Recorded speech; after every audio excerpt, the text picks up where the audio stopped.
Remember to give the video a thumbs up, share your insights in the comments, and subscribe to keep up with our newest narratives. At 62, I never envisioned encountering a scenario like this. Life, it seems, was meant to follow a certain rhythm by this point. The mornings unfold in the gentle embrace of my garden. Afternoons are devoted to the solace of reading, and evenings are shared with my husband, Mark, as we weave together the tapestry of our memories. Yet, on a particular evening, an intimate dialogue transformed everything, casting doubt on my previous convictions. I was aware. The tale began at a corporate gala, an elegant affair orchestrated by Mark's company. For more than 30 years, he had toiled in that place, ascending the hierarchy with steadfast commitment.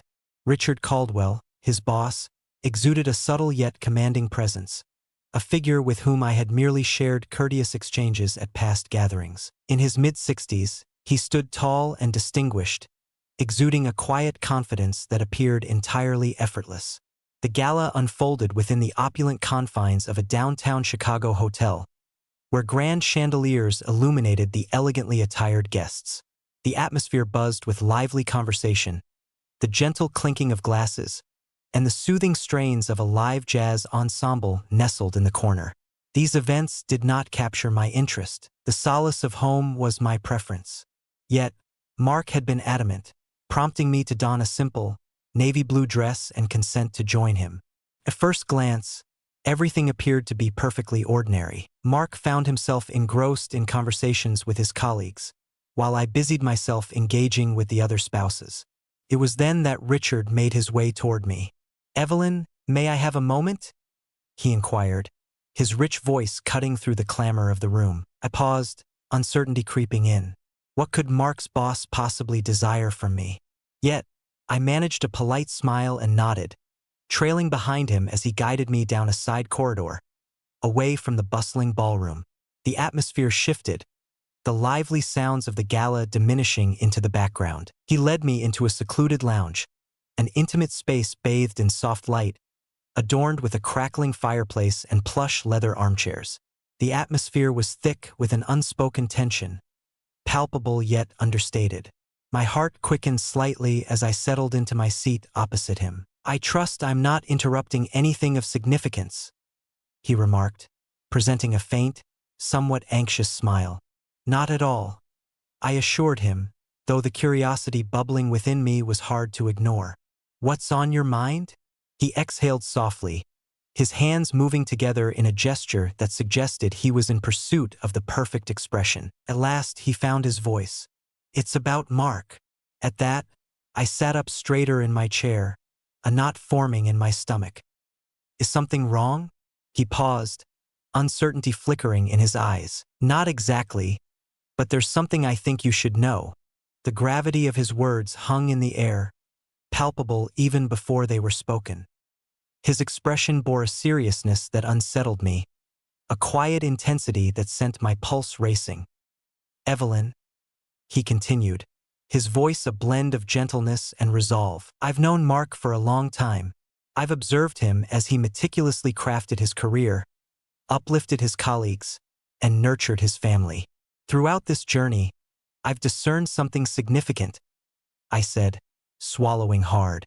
"What is it?" He inclined his body just a fraction, his eyes fixed intently on me. "He doesn't appreciate you the way he should." The words settled in my chest like a weighty stone. My breath hitched, and a sudden surge of defensiveness washed over me. I don't understand," I faltered. "Mark is a devoted husband." "He's always been," Richard nodded. "I am aware of his existence. But tell me, Evelyn, when was the last time he truly saw you? Not merely as his wife, but as the extraordinary woman you are." I parted my lips to reply, yet silence enveloped me, leaving me speechless. He pressed on, his voice now a gentle whisper. "I've observed the way your gaze lingers on him, even when he's preoccupied and unaware. I've observed you lingering in the shadows. At gatherings such as these, while he immerses himself in his tasks, you pour out so much of yourself. Yet, does he ever reciprocate?" I felt the urge to protest, to assert that he was mistaken, yet a flicker of uncertainty stirred within me. I don't mean to overstep, Richard remarked, leaning back just a touch. Yet, there are moments when an outsider perceives what those within cannot grasp. I released a slow breath, my thoughts swirling. Richard examined my features intently before bestowing upon me a subtle, understanding smile. Evelyn, you deserve to be seen.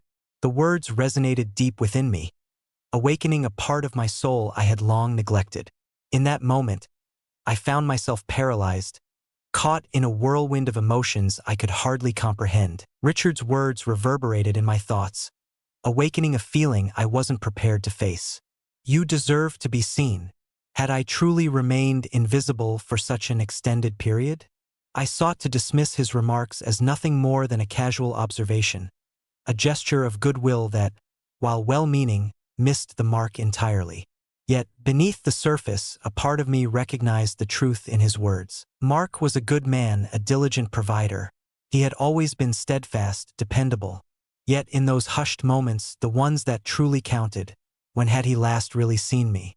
When had he last acknowledged the subtle ways I endeavored to keep our life vibrant and rich? The way I meticulously folded his shirts to his liking? The way I filled our home with his cherished belongings? The way I had remained by his side through every professional victory and setback? I cleared my throat, suppressing the lump that had formed there. Richard, he raised a hand, halting my words. I don't wish to make you uneasy, Evelyn, but I couldn't remain silent. I exhaled slowly. I value your candor. I finally replied, my voice quieter than I had meant it to be. But Mark and I have shared our lives for decades. Marriage transcends mere visibility. It embodies commitment and stability. Richard nodded in agreement. I understand, and I honor that. He leaned in a bit, his eyes steady and resolute. But have you ever asked yourself what you truly want? The question hung in the air, heavy with meaning. What I wanted. For years, I had devoted myself to Mark's needs, to the demands of our marriage, to the expectations placed upon me. Never before had I paused to contemplate my desires. A soft, anxious chuckle escaped my lips. Richard, this is certainly an intriguing discussion to be having at a corporate gala. That brought a smile to his face. I suppose it is. Yet, an undeniable urge compelled me to voice it. A pause lingered in the air, punctuated solely by the gentle crackling of the surroundings. I rose, my fingers gliding over my dress, betraying a hint of nervousness. Indeed, Mark will be curious about my whereabouts.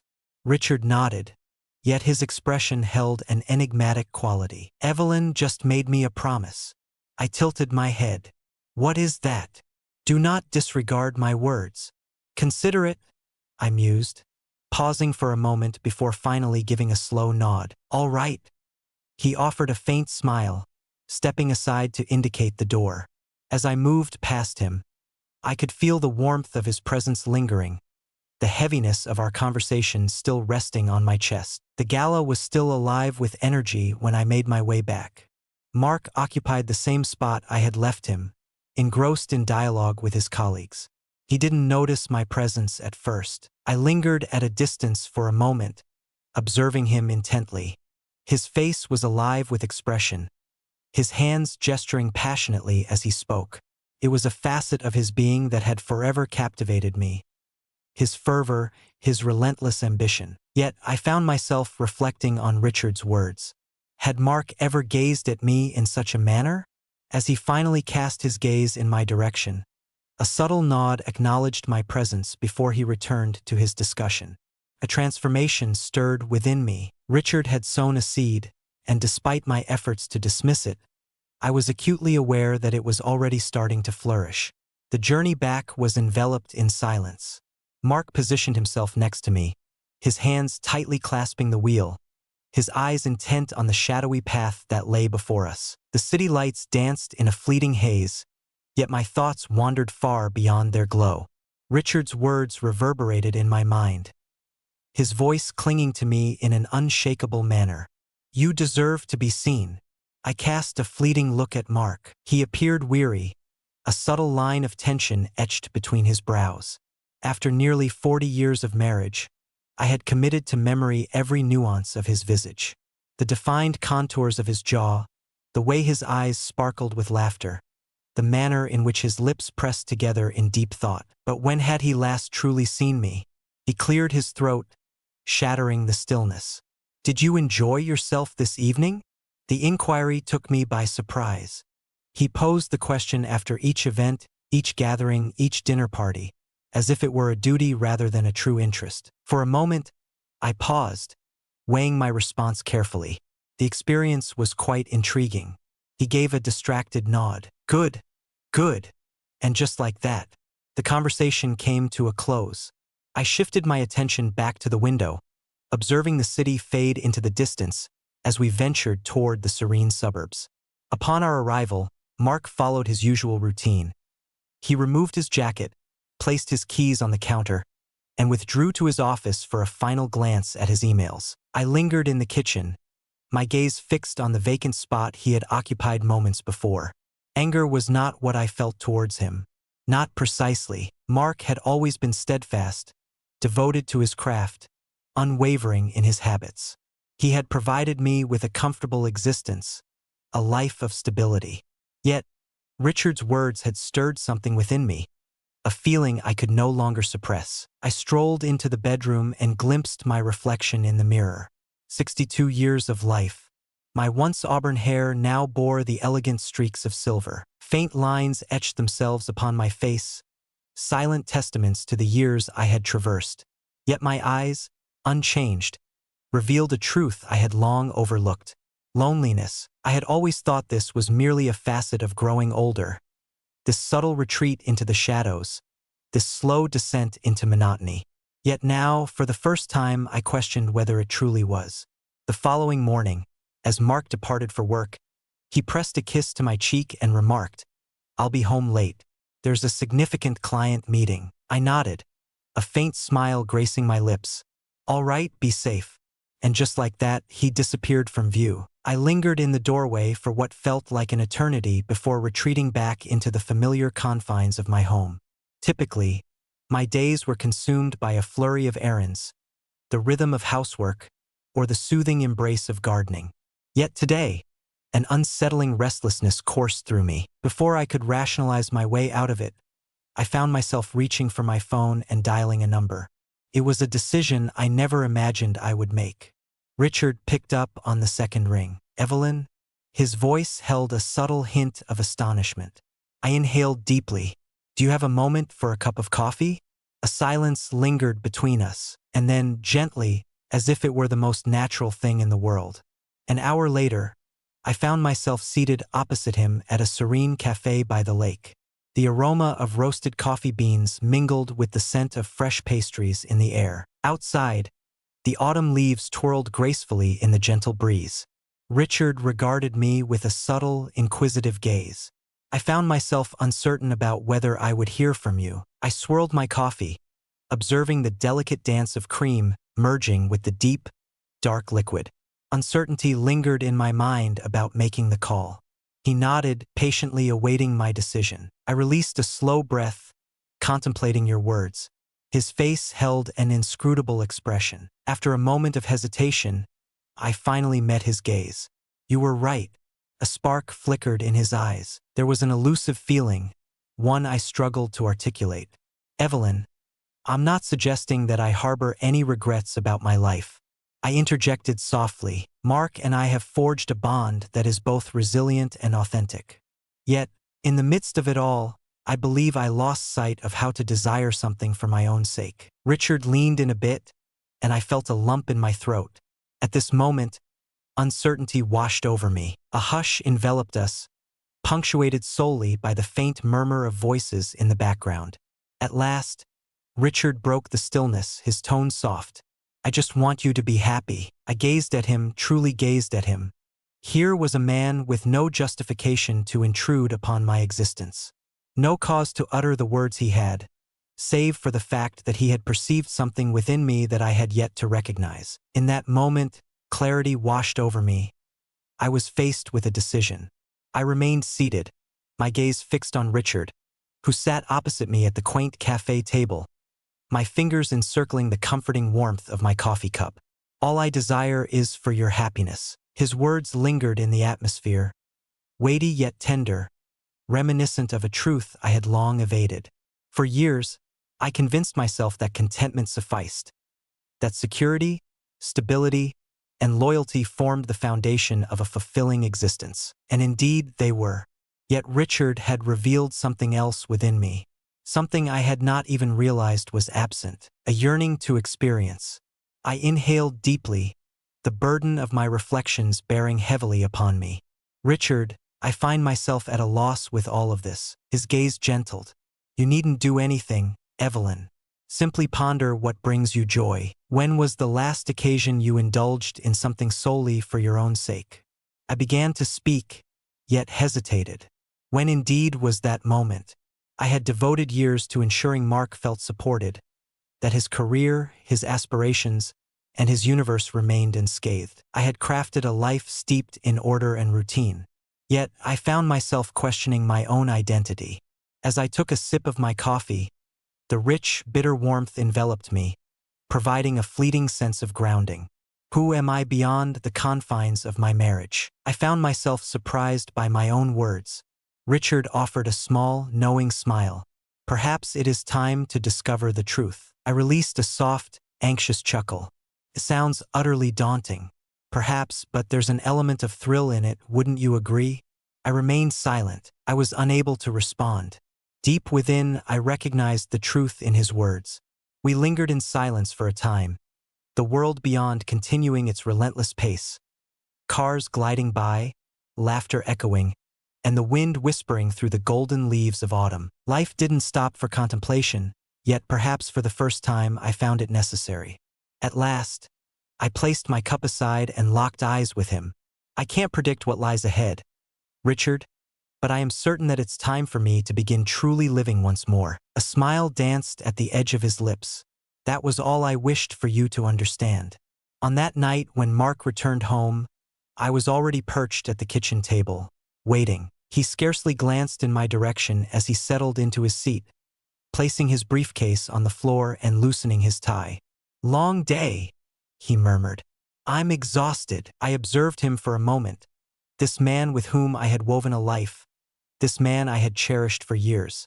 Yet, as he navigated the familiar spaces of our home, an invisible gulf stretched between us, a divide I had failed to recognize as it widened over time. I inhaled deeply. Mark, can we talk?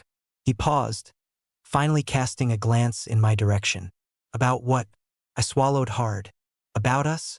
His brows knitted together in slight confusion. What about us? I paused, then finally spoke the words that had been simmering within me since the previous night. I feel invisible, Mark. He blinked. What?